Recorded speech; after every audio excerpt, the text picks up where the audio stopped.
Hi everybody, today I will show you how I did mattress stitch.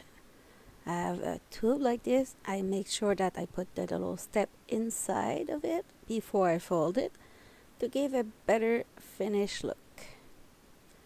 So I will close both sides of my tube.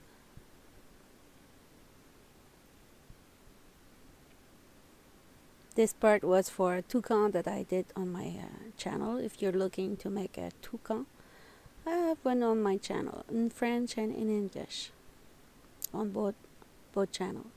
So you fold it in half like this and you make sure that you have like a column, see, and then you go with your wool needle and we'll grab 2 stitch. In reality, it's like you grab 2 rows, okay? If you're like me and not too comfortable with the term with knitting, you grab 2 bar or 2 rows or 2 stitch on each side. And since I have a color change in it, I will make sure that I follow exactly the same thing both sides, so that way my line will be on the same place. Will be no step between it. So I did a little video slowly to make sure that you get it.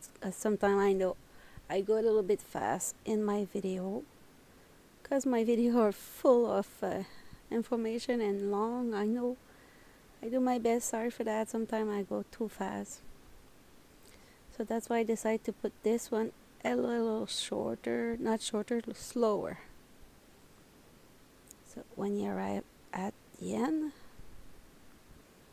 make sure you grab all the stitches.